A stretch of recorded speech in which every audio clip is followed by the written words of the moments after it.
fantastic. Thanks for coming on and chat with us today. I think our audience is going to gain a lot of value hearing about your experience leading partnerships from Clearbit, Yext, and more recently as the VP of Partnerships at Commsor. And so, yeah, I'd love for you to share a bit about your experience and tell the audience a little bit about yourself.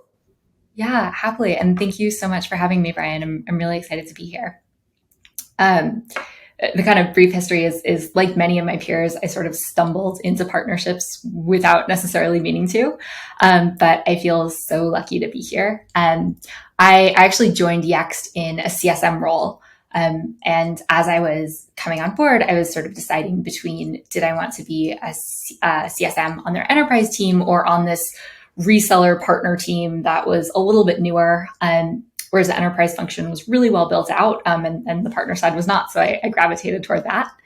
There was just more opportunity to build the machine rather than operate within one that already existed. And if you're familiar with the concept of zones of genius, like in the book 15 Commitments of Conscious Leadership, which Clearbit was really into, I would consider mine to be making order out of chaos. And so it turned out that I really liked the partner specific aspects of that role. I was managing some of our most strategic resellers, and the problems that we were solving together were just really interesting to me. How do I enable another team to sell and support our product? Things like that. And it turns out that when you get the foundations of that right, the revenue of the account grows without necessarily signing more contracts or order forms. Then I went to Clearbit as the first partnerships hire. The scope was, of course, much broader. There were similar strategic partners to what I managed at Yext who embedded our data in their products. There were also ecosystems and integrations and agencies and consultants. And there was a pretty steep learning curve, but I loved being the person to figure out the function and the strategy. And at Clearbit, I first met the Commsor team. It was about a year and a half ago.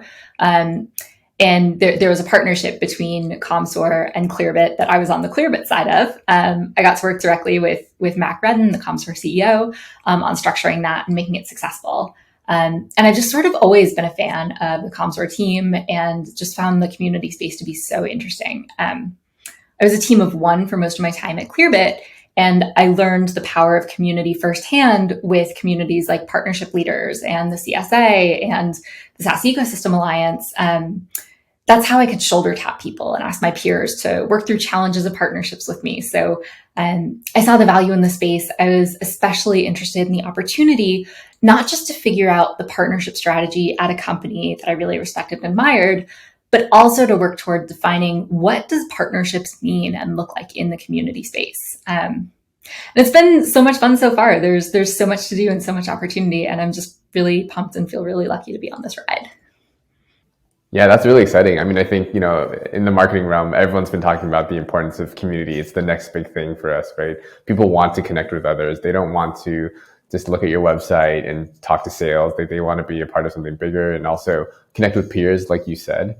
And I think community and partnerships is such a great way to do that. I mean, over at Paragon, we are exploring partnerships ourselves. And I think it's the best way to build, a strong network of both companies and individuals that can help each other out. So yeah, I think that's great. Curious. So, with so many different partner motions that you can take on, how do you identify what the right opportunities are? How do you identify what to prioritize when it comes to looking at all the potential partnership opportunities? Yeah, so that's a great question. I think first, it's probably important to just identify what are some different partner motions that are possible. So for example, at Yext, it was solely focused on a book of extremely strategic reseller partners. And Yext was a big enough company to have different partner motions segmented across different teams. So my team rolled up to the revenue org, the integrations team rolled up to the strategy org. And my job was to equip the partners that I managed to grow their accounts by taking the Yext solution to market.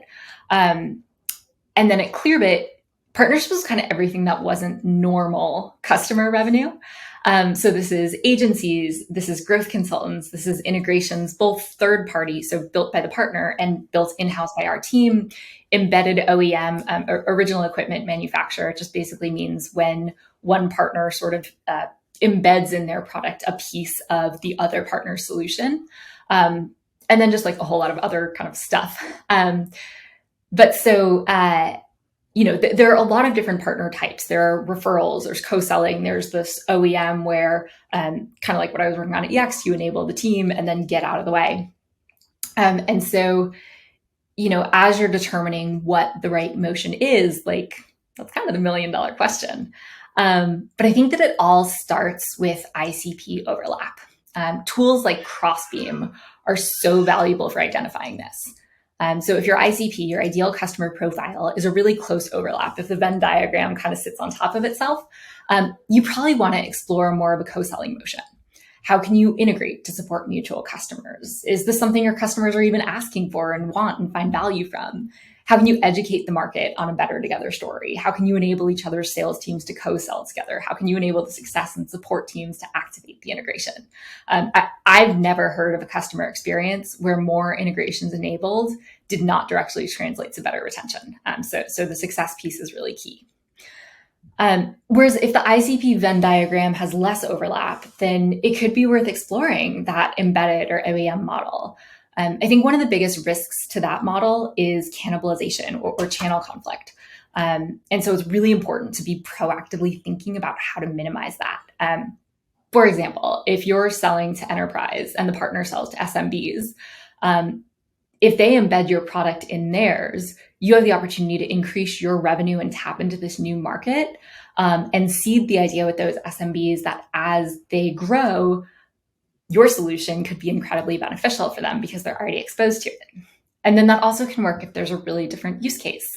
Where you can get really creative is by adding in some kind of demand gen component. So imagine if as soon as someone hits a first value metric with your product within the partner platform, there's some kind of workflow triggered so that they get an email offering a warm intro to your team and expanding on the value props and making sure that they know that your solution was behind that first value.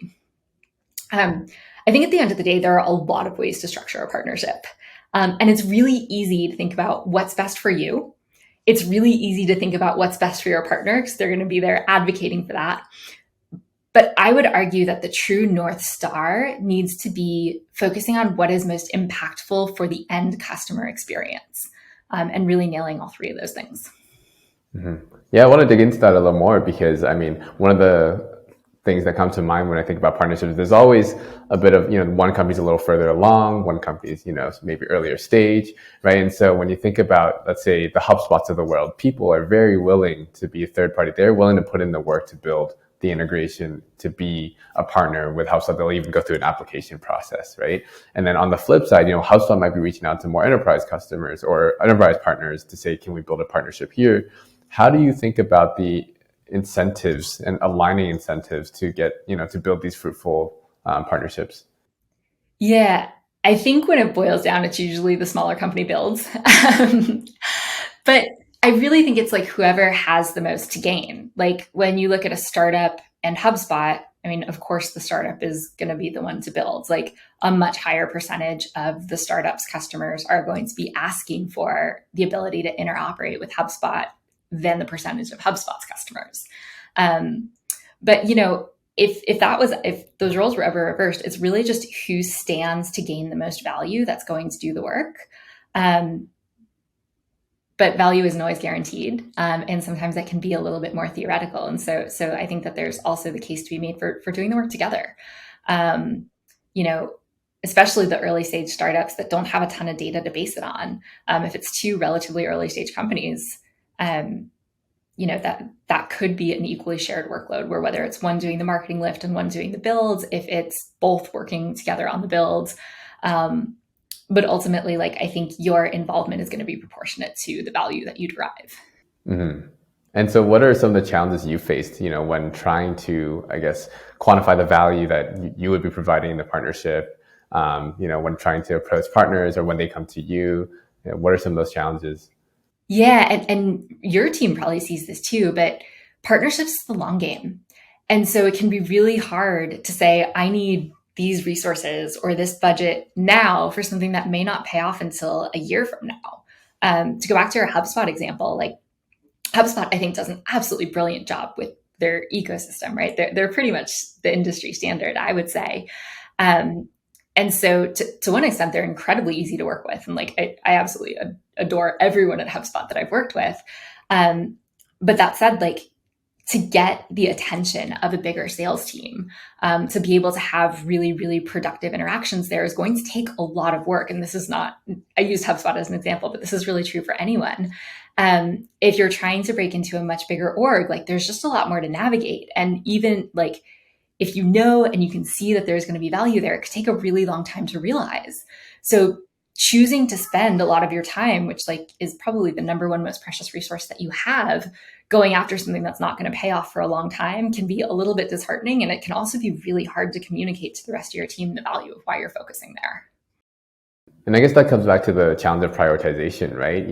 There's always, even marketing, there's short-term tactics that you can really invest in and see like a quick return. Maybe you get a couple leads in because of the partnership, promotion that you just did. And then there are these longer term relationships that can be, compound over itself. Like, how do you address those decisions internally, right? Especially now that you're VP and you probably have a team, and I'm assuming marketing comes to you with certain asks, maybe product says, oh, we're building this integration. Can you work on a partnership strategy with this company at the same time? Like, how are you just managing your time and also just the initiatives that you're working on? Yeah, these are all great questions. And I think one of the fun things about working in partnerships is there's like not a rule book yet. Like we're all figuring this out as we go. But I think it comes back to what I said before about the real North Star has to be the impactful customer experience. So when you can lean on things like our prospects are asking for this, our customers are asking for this, like when our customers do this, they are less likely to churn. Coming back to those things that are real, it may not be a revenue dollar, but you can show the things that we know will ultimately contribute to the revenue dollars. I think the other piece of it too, in terms of just internal alignment, is having like really strong internal relationships goes such a long way. I think that, when you can form internal relationships with your engineering and your design and your product team, with your counterparts in marketing and success and sales, and get them excited about what's possible with partnerships, it gets a little bit easier to get them to want to invest resources in it too. I've had projects where I think that they only got worked on because the specific engineers that were working on them were just excited about it. So it was sort of, I've never worked somewhere that had like an official 20% program, but there are some things that came to be just because the engineering teammates I had thought that it was an interesting problem to solve. Mm-hmm. And so, yeah, how do you go about working? Like, what's your way to rally everyone together behind, an idea, a partnership strategy? Because I mean, everyone's so busy, right? We all have so many priorities, and um, how do you get everyone together? What's your process like when building that? I guess that mentality. Um, I think it's relationships first. If you make customer experience your true north and you understand how each different function cares about that, and then you can rally them to kind of see how the work that they're doing on your project actually does contribute to the broader company goals about customer impact, whether your company is most thinking about net new dollars or retention dollars, like whatever it is, like we know, and you working at Paragon know that partnerships are such a key piece to that. And if you can tell that story at an individual level, and understand why someone who's on your product team cares about that and be able to fit partnerships into that story, it starts to seed the idea that we ourselves are better together in terms of telling that better together story for the customer. definitely. And have you seen any differences between, like a reseller partnership is very different from, an integration partner in that sense. Have you seen different levels of commitment and just investment being poured into the partnership depending on the type of motion it is? I think any time where you're asking your partner to give you money up front, you're going to see a very different level of commitment from when you're not. So, for example, with a reseller or an OEM model, where the customer is paying them and they are paying you, that kind of relationship and those kind of incentives and motivations will look very different from, where there's a different kind of skin in the game. If, for example, you're an integration to benefit mutual partners. And so in some ways it's a lot easier because you know that they're invested, they've like put money behind it. But then you have a whole lot more to deliver, right? So I think it comes much like internally with your team, understanding what motivates people and helping them see how your initiative fits in with what's motivating them. It's the same with the partner. Why are they exploring this partnership? Are their customers asking for it? Are they finding that similar partnerships have produced a lot of really good results? Like, understand why they care and solve backwards from there to get them to be as equally invested as you are. Yeah, and what are some of the metrics you're looking at? How are you collecting that data to really analyze the impact that you're having on these users, especially when it's not necessarily your own audience? Maybe it's their, like, within their user base. Like, how are you going about evaluating that over time? I come from a sales background, so for me, the North Star is always going to be revenue.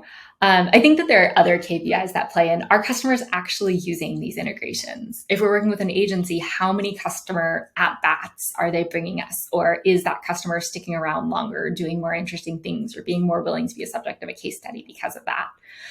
But I think at the end of the day, like, coming from a sales and revenue background myself, like, I want to know how much revenue are our partners actually bringing us?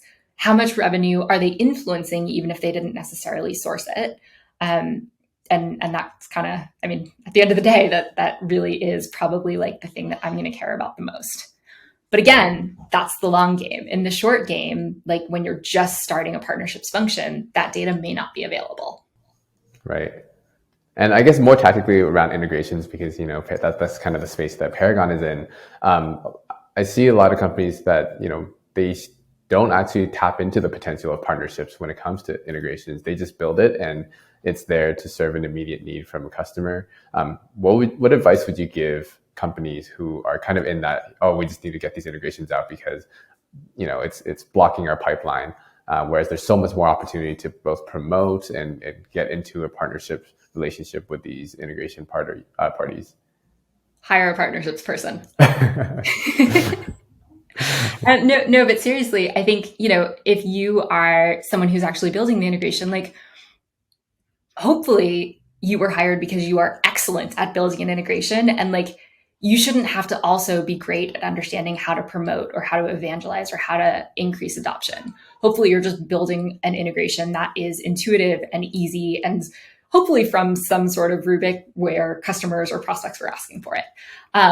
But hire for that area of expertise. Bring someone in who is excited about promoting and telling the Better Together story about the integrations. Mm-hmm. I think that's really good advice. And it's great that I think partnerships as an ecosystem in terms of the community is growing, right? I actually recently joined Partnerships Leaders as well. And oh, nice. I think they're doing like a launch, next week, I believe, with their catalog and whatnot. So it's really exciting to see the space develop. And on the, in terms of community, I'm excited to hear, like, what are your plans for Commsor? I saw on their website integrations are everywhere, but beyond maybe integrations or within the scope of integrations, what are your big goals for the year? Yeah. And I don't know if we shared this yet. I'm 2 weeks in. But I've, like I said before, I've been a fan of the Commsor team and known the product for a very long time on the scale of startups. But yeah, you're absolutely right. As an operating system, integrations are just incredibly key. So they're the obvious goals, make sure that we're partnering with the platforms that our customers and prospects are asking us to partner with and to integrate with. Finding the right agencies and consultants and the people that can help us tell Better Together stories. Where I think that things get really interesting is with taking everything that we learn and translating it to better educate and empower community professionals on how to think about building their own partnerships for their communities to benefit their members. So these are some of the things that I'm thinking about right now, and one of the reasons that I'm so excited for this opportunity. So you're almost embedding partnerships, I guess, subject matter expertise within the product, in a sense, is like almost. Yeah, I mean, when you think about a community, there's so much collective buying power there, and so much opportunity for education to this captive audience, if you will. And so thinking about how we can empower partnerships to make communities better and stronger, and increase the sense of belonging that members feel. That's great. Yeah. Well, I know we're almost at time. I don't know, are there any things you want to share with our audience today? If there's one thing that you want to leave with them? Oh gosh. I think, find the joy in what you do. Like, we are, as partnerships professionals, we have some resources, but there's a lot that we're figuring out as we go. So find your community of other partnerships people that you can learn from. There are some really great ones out there. I mentioned before, Partnership Leaders and the Cloud Software Association and the SaaS Ecosystem Alliance. And just find the joy in what you do, because life is too short not to. Yeah. And if people want to learn more about you and your work at Commsor, or just in general, how can they find you? I'm on LinkedIn, Ashley Taylor. It's a pretty common name, but I'm connected to Brian. So if you find him, you can find me. And then you can check out our Commsor website as well. Other resources, if you're interested in community, we actually host our own community club. It's Commsor agnostic. So if you're interested in learning more, you can check that out as well. So that sounds great. I'll ask you for a link and leave it in the description. Awesome. Thanks, Brian. Thanks for having me. It was so much fun. Yeah, thanks so much for your time.